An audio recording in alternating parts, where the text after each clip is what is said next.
Welcome, my lovely imps, to Avant Macabre.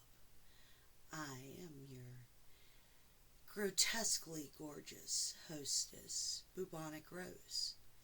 Today, I will be sharing with you The Monkey's Paw by W.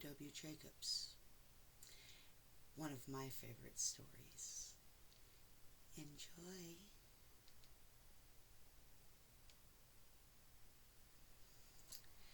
Without, the night was cold and wet, but in the small parlor of Laburnum Villa, the blinds were drawn, and the fire burned brightly. Father and son were at chess, the former, who possessed ideas about the game involving radical changes, putting his king into such sharp and unnecessary perils that it even provoked comment from the white-haired old lady knitting placidly by the fire. "Hark at the wind," said Mr. White, who, having seen a fatal mistake after it was too late, was immisibly desirous of preventing his son from seeing it. "I am listening," said the latter, grimly surveying the board as he stretched out his hand. "Check." "I should hardly think that he'd come to all night," said the father, with his hand poised over the board. "Mate," replied the son.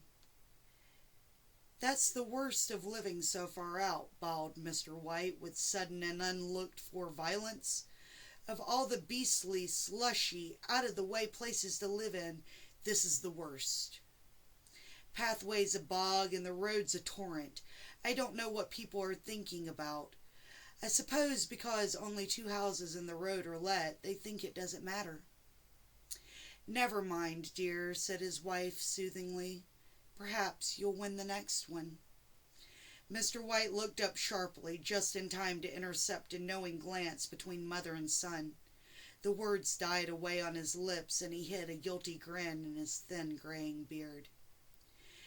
"There he is," said Herbert White, as the gate banged to loudly and heavy footsteps came towards the door. The old man rose with hospitable haste, and opening the door was heard consoling with the new arrivals. The new arrivals also condoled with himself, so that Mr. White said, "Tut, tut," and coughed gently as her husband entered the room, followed by a tall, burly man, beady of eye and rubicious of visage. "Sergeant Major Morris," he said, introducing himself. The sergeant major shook hands, and taking the proffered seat by the fire, watched contentedly while his host got out whiskey and tumblers and stood a small copper kettle on the fire. At the third glass his eyes got brighter, and he began to talk, the little family circle regarding with eager interest this visitor from distant parts, as he squared his bared shoulders in the chair and spoke of wild scenes and doughty deeds, of wars and plagues and strange people. 21 years of it," said Mr. White, nodding at his wife and son. When he went away, he was a slip of a youth in the warehouse. Now look at him." "He don't look to have taken much harm," said Miss White politely. "I'd like to go to India myself," said the old man, "just to look around a bit, you know." "Better where you are," said the sergeant major, shaking his head. He put down the empty glass and, sighing softly, shook it again. "I should like to see those old temples and fakars and jugglers," said the old man. "What was that you started to tell me the other day about a monkey's paw or something, Morris?" "Nothing," said the soldier hastily. "Leastways nothing worth hearing." "Monkey's paw?" said Miss White curiously. "Well, it's just a bit of what you might call magic, perhaps," said the sergeant major offhandedly. His 3 listeners leaned forward eagerly. The visitor, absent-mindedly, put his empty glass to his lips and then set it down again. His host filled it for him. "To look at," said the sergeant major, fumbling in his pocket, "it's just an ordinary little paw, dried to a mummy." He took something out of his pocket and proffered it. Miss White drew back with a grimace, but her son, taking it, examined it curiously. "And what is there special about it?" inquired Mr. White as he took it from his son and, having examined it, placed it upon the table. "It had a spell put on it by an old fakir," said the sergeant major, "a very holy man. He wanted to show that fate ruled people's lives and that those who interfered with it did so to their sorrow. He put a spell on it so that 3 separate men could each have 3 wishes from it. His manner was so impressive that his hearers were conscious that their light laughter jarred somewhat. "Well, why don't you have 3, sir?" said Herbert White cleverly. The soldier regarded him in the way that middle age is wont to regard presumptuous youth. "I have," he said quietly, and his blotchy face whitened. "And did you really have the 3 wishes granted?" asked Miss White. "I did," said the sergeant major, and his glass tapped against his strong teeth. "And is anybody else wish?" persisted the old lady. "The first man had his 3 wishes, yes," was the reply. "I don't know what the first 2 were, but the third was for death. That's how I got the ball." His tones were so grave that a hush fell upon the group. "If you've had your 3 wishes, it's no good to you now, then, Morris," said the old man at last. "What do you keep it for?" The soldier shook his head. "Fancy, I suppose," he said slowly. "I did have some idea of selling it, but I don't think I will. It has caused enough mischief already. Besides, people won't buy. They think it's a fairy tale, some of them, and those who do think anything of it want to try it first and pay me afterwards." "If you could have another 3 wishes," said the old man, eyeing him keenly, "would you have them?" "I don't know," said the other. "I don't know." He took the paw and dangled it between his forefinger and thumb, suddenly threw it upon the fire. White, with a slight cry, stooped down and snatched it off. "Better let it burn," said the soldier solemnly. "If you don't want it, Morris," said the other, "give it to me." "I won't," said his friend doggedly. "I threw it on the fire. If you keep it, don't blame me for what happens. Pitch it on the fire again like a sensible man." The other shook his head and examined his new possession closely. "How do you do it?" he inquired. "Hold it up in your right hand and wish aloud," said the sergeant, "but I warn you of the consequences." "Sounds like the Arabian Nights," said Miss White, as she rose and began to set supper. "Don't you think you might wish for the 4 pairs of hands for me?" Her husband drew the talisman from his pocket, and then all 3 burst into laughter as the sergeant major, with a look of alarm on his face, caught him by the arm. "If you must wish," he said gruffly, "wish for something sensible." Mr. White dropped it back in his pocket, and placing chairs, motioned his friend to the table. In the business of supper, the talisman was partially forgotten, and afterwards the 3 sat listening in an enthralled fashion to a second installment of the soldier's adventures in India. "If the tale about the monkey's paw is not more truthful than those he has been telling us," said Herbert, as the door closed behind their guest, just in time for him to catch the last train, "we shan't make much out of it." "Did you give him anything for it, father?" inquired Miss White, regarding her husband closely. "A trifle," he said, coloring slightly. "He didn't want it, but I made him take it, and he pressed me again to throw it away." "Likely," said Herbert, with pretended horror. "But why? We're going to be rich and famous and happy. Wish to be an emperor, father, to begin with. Then you can't be henpecked." He darted round the room, pursued by the maligned Miss White, armed with an armiscar. Mr. White took the paw from his pocket and eyed it dubiously. "I don't know what to wish for, and that's a fact," he said slowly. "It seems to me I've got all I want." "If you only cleared the house, you'd be quite happy, wouldn't you?" said Herbert, with his hand on his shoulder. "Well, wish for £200. Then that they'll just do it." His father, smiling shamefacedly at his own credulity, held up the talisman as his son, with solemn face, somewhat marred by a wink at his mother, sat down at the piano and struck a few impressive chords. "I wish for £200, said the old man distinctly. A fine crash from the piano greeted the words, interrupted by a shuddered cry from the old man. His wife and son ran towards him. "It moved," he cried, with a glance of disgust at the object as it lay on the floor. "As I wished, it twisted in my hand like a snake." "Well, I don't see the money," said his son as he picked it up and placed it on the table. "And I bet I never shall." "It must have been your fancy, father," said his wife, regarding him anxiously. He shook his head. "Never mind, though. There's no harm done. But it gave me such a shock all the same." They sat down by the fire again while the two men finished their pipes. Outside, the wind was higher than ever, and the old man started nervously at the sound of a door banging upstairs. A silence unusual and depressing settled upon all three, which lasted until the old couple rose to retire for the night. "I expect you'll find the cash tied up in a bag in the middle of your bed," said Hubbard, as he bade them good night, "and something horrible squatted up on top of the wardrobe watching you as you pocket your ill-gotten gains." He sat alone in the darkness, gazing at the dying fire and seeing faces in it. The last face was so horrible and so simian that he gazed at it in amazement. It got so vivid that with a little uneasy laugh, he felt on the table for a glass containing a little water to throw over it.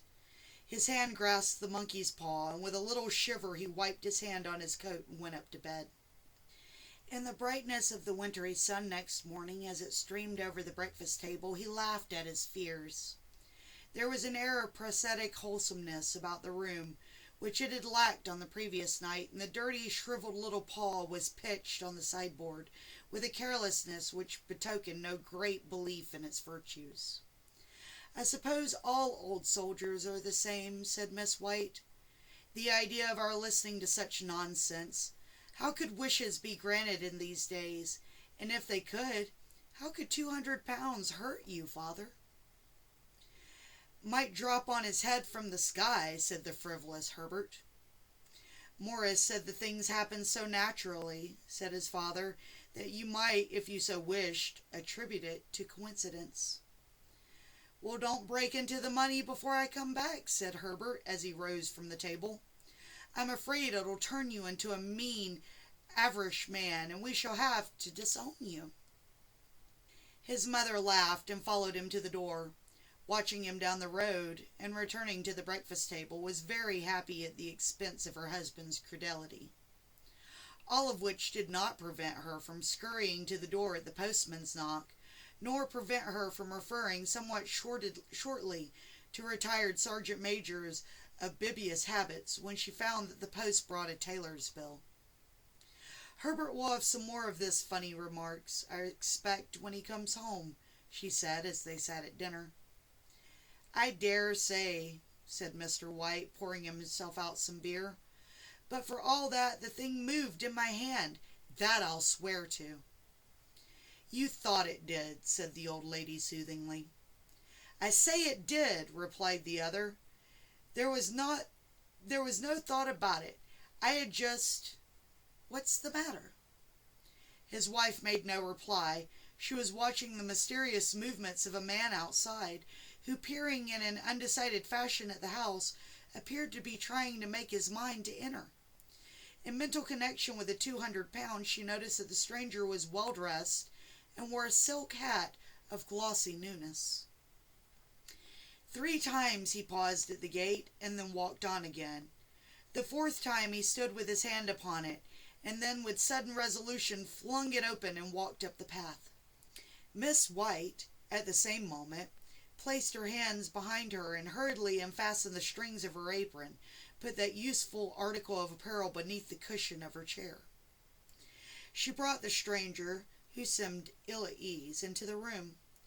He gazed at her furtively and listened in a preoccupied fashion as the old lady apologized for the appearance of the room and her husband's coat, a garment which he usually reserved for the garden.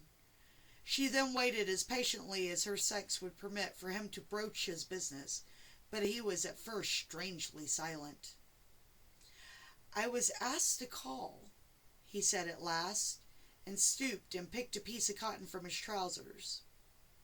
"I came from Ma and Megan's." The old lady started. "Is anything the matter?" she asked breathlessly. "Has anything happened to Herbert?" "What is it? What is it?" Her husband interposed. "There, there, mother," he said hastily. "Sit down and don't jump to conclusions. You've not got bad news, I'm sure, sir," and he eyed the other wistfully. "I'm sorry," began the visitor. "Is he hurt?" demanded the mother wildly. The visitor bowed in assent. "Badly hurt," he said quietly, "but he is not in any pain." "Oh, thank God," said the old woman, clasping her hands. "Thank God for that. Thank—" She suddenly broke off, as the sinister meaning of the assurance dawned upon her, and she saw the awful confirmation of her fears in the other's perverted face. She caught her breath and turned to her slower-witted husband, laid her trembling hand upon his. There was a long silence. "He was caught in the machinery," said the visitor at length in a low voice. "Caught in the machinery," repeated Mr. White in a dazed fashion. "Yes." He sat there staring blankly out the window, and taking his wife's hand between his own, pressed it as he had been wont to do in their old courting days nearly 40 years before. "He was the only one left to us," he said, turning gently to the visitor. "It is hard." The other coughed and, rising, walked slowly to the window. "The firm wished me to convey their sincere sympathy with you in your great loss," he said, without looking around. "I beg that you will understand I am only their servant and merely obeying orders." There was no reply.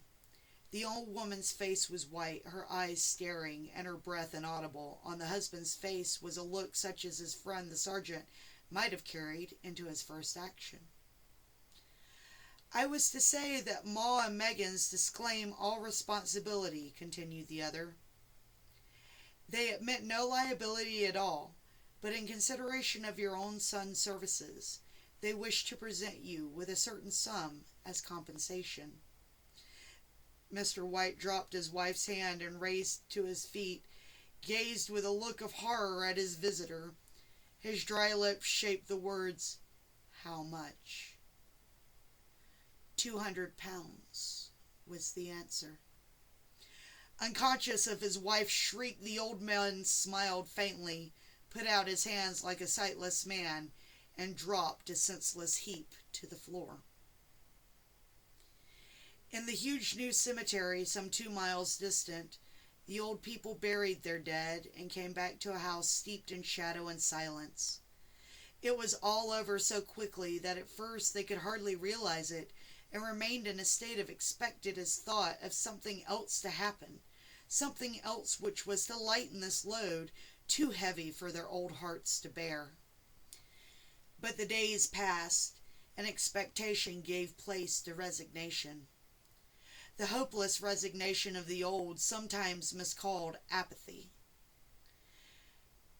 Sometimes they hardly exchanged a word, for now they had nothing to talk about, and their days were long to weariness. It was about a week after that the old man, waking suddenly in the night, stretched out his hand and found himself alone. The room was in darkness, and the sound of subdued weeping came from the window. He raised himself in bed and listened. "Come back," he said tenderly. "You will be cold." "It is colder for my son," said the old woman, and wept afresh.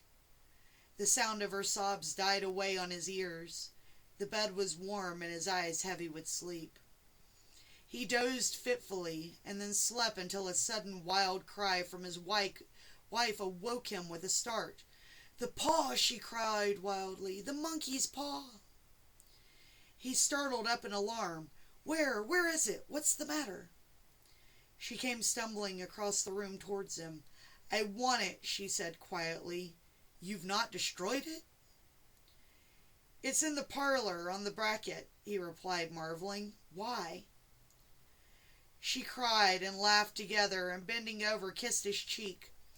"I only just thought of it," she said hysterically. "Why didn't I think of it before? Why didn't you think of it?" "Think of what?" he questioned. "The other two wishes," she replied rapidly. "You've only had one."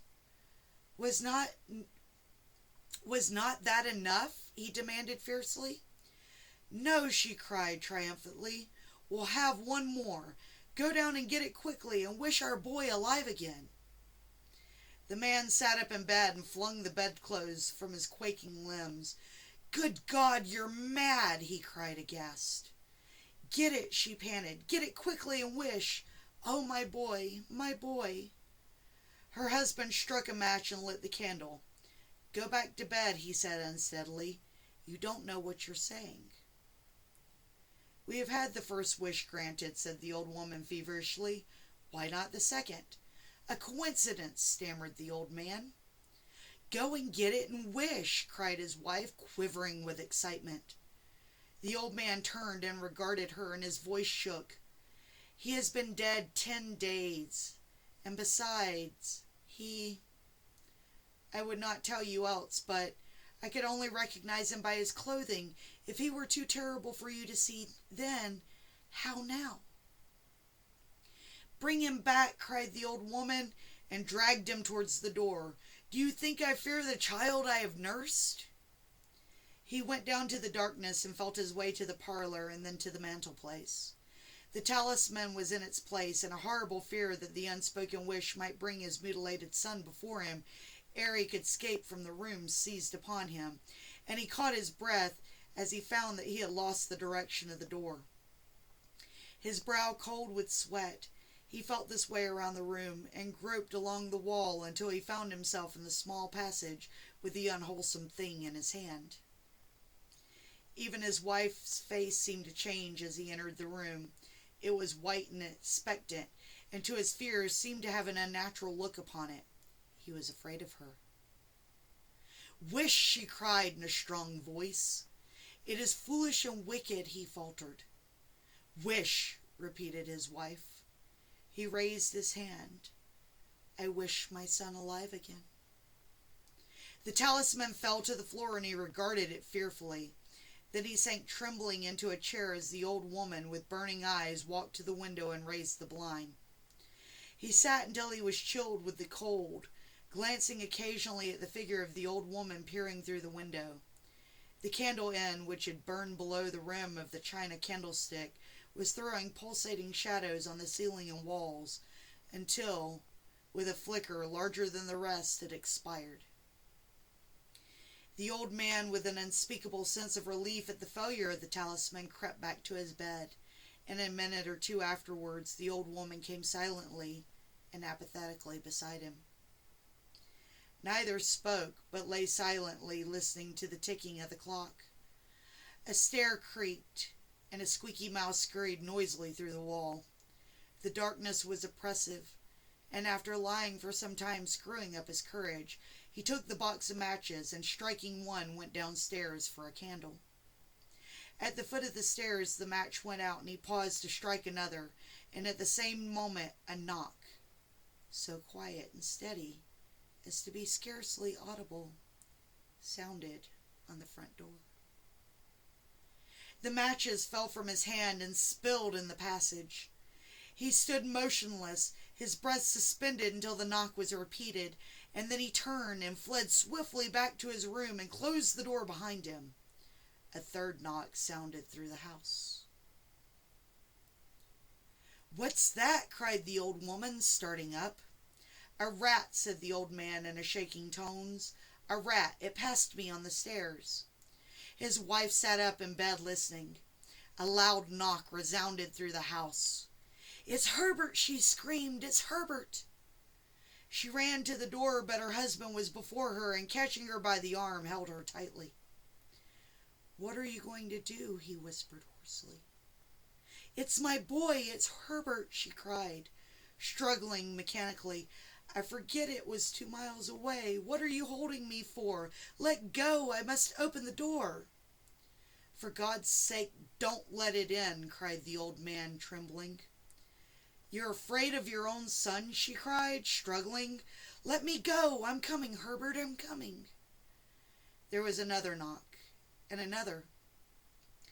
The old woman, with a sudden wrench, broke free and ran from the room. Her husband followed to the landing and called after her, appealingly, as she hurried downstairs. He heard the chain rattle back and the bottom bolt draw slowly and stiffly from the socket. Then the old woman's voice, strained and panting. "The bolt," she cried loudly. "Come down, I can't reach it." But her husband was on his hands and knees, groping wildly on the floor in search of the paw. If he could only find it before the thing outside got in. A perfect multitude of knocks reverberating through the house, and he heard the scraping of a chair as his wife put it in the passage against the door. He heard the creaking of the bolt as it came slowly back, and at the same moment he found the monkey's paw and frantically breathed his third and last wish. The knocking ceased suddenly, although the echoes of it were still in the house. He heard the chair draw back and the door opened. A cold wind rushed up the staircase, and a long, loud wail of disappointment and misery from his wife gave him courage to run down to her side, and then to the gate beyond. The street lamp flickered. Opposite shone on a quiet and deserted road.